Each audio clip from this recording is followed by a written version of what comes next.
Hello बच्चों, हम देख रहे हैं रिलेशन। रिलेशन क्लास 12th का टॉपिक है और यहाँ पर हम देखते हैं कि उसमें अगर कोई एलिमेंट ए बी बिलोंग करता है रिलेशन में, रिलेशन एक सेट है जिसमें ए बी बिलोंग करता है, मतलब ए बी उसका एक अवयव है, यानी कि उसका एलिमेंट है। Where A belongs in set A and B belongs in set B, they are two different set and it can be also possible they will be the same set. So first element is from A and second element is from B and they are related each other with relationship R. So we will say A is related to B.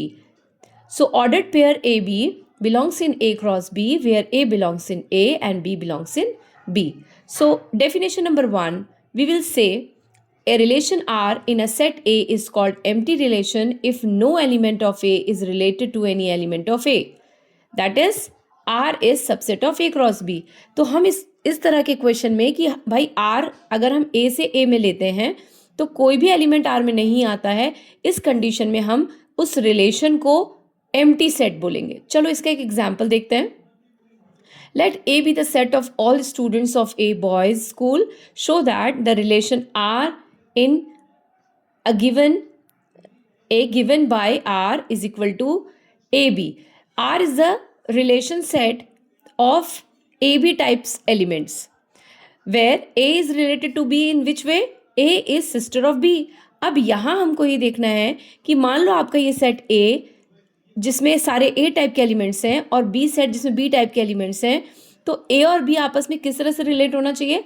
A is sister of B. लेकिन आप अगर ये दोनों element जिस भी set से लेने जा रहे हो, अगर वो सेट ए है तो फिर तो ये एम्प्टी सेट आएगा। क्यों? क्योंकि ए तो हमारे पास वो सेट है जिसमें स्टूडेंट्स बॉयज स्कूल के हैं, तो सिस्टर्स का रिलेशन तो ट्रू हुआ ही नहीं। इसका मतलब इस कंडीशन में आर जो होगा वो एम्प्टी सेट होगा। ठीक है, तो इस तरह से ये एम्प्टी सेट का डेफिनेशन हो गया, एम्प्टी रिलेशन का डेफिनेशन हो गया। अब हमारे पास डेफिनेशन है relation R in a set A is called reflexive, symmetric and transitive. इसको हम अलग अलग देखते हैं। कोई रिलेशन किसी सेट से ए से लिया गया है, ए से ए पर भी ले सकते हैं या ए से हम बी पर ले सकते हैं। कोई रिलेशन ए से ए पर ही लिया गया है यहाँ पर अगर, तो हमने बोला कि अगर आपका जो भी एलिमेंट आप ए का ले रहे हैं वो एलिमेंट खुद से उसी रिलेशन से, जो रिलेशन दिया हुआ है उसी रिलेशन से रिलेट अगर हो जाता है, तो हम बोलेंगे कि इस तरह का जो रिलेशन है वो रिफ्लेक्सिव है। खुद जो एलिमेंट है वो खुद अपने आप से उसी रिलेशन से एग्जिस्ट करना चाहिए। सिमेट्रिक तब होगा आर अगर ए बी आर में बिलोंग करता है, मतलब ए बी से रिलेटेड है जिस रिलेशन से। This implies that if B A also belongs in R, मतलब जिस रिलेशन से ए बी से रिलेटेड है ठीक उसी रिलेशन से बी भी ए से रिलेट होना चाहिए। ऐसा अगर होता है for all a b belongs to A के लिए, मतलब ए के दो डिफरेंट एलिमेंट्स के लिए, जो कि हम फॉर ऑल वर्ड यूज कर रहे हैं। ऐसे कोई भी दो डिफरेंट एलिमेंट आप लेते हैं और ये कंडीशन अगर अप्लाई हो गई तो हम बोलेंगे हमारा रिलेशन क्या है? सिमेट्रिक है। थर्ड है ट्रांजिटिव। ट्रांजिटिव मतलब अगर मान लीजिए जो रिलेशन दिया हुआ है उससे ए बी से रिलेट है, बी सी से रिलेटेड है, और ऐसा होने के बाद अगर ए भी सी से रिलेट हो जाता है तो for all a b c belongs to A के लिए तब हम बोलते हैं कि जो रिलेशन आर है वो ट्रांजिटिव भी है।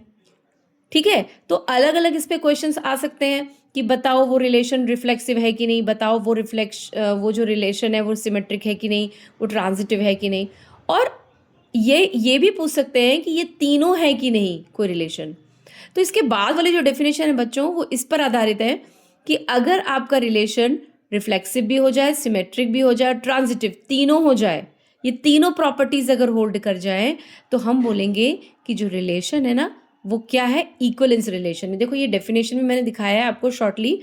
Are relation R in a set A is set to be an equivalence if R is reflexive, symmetric and transitive. So ये हमने आज डेफिनेशंस देखी। नेक्स्ट वीडियो में हम लोग इसके क्वेश्चंस देखेंगे। तब तक के लिए thank you, have a nice day.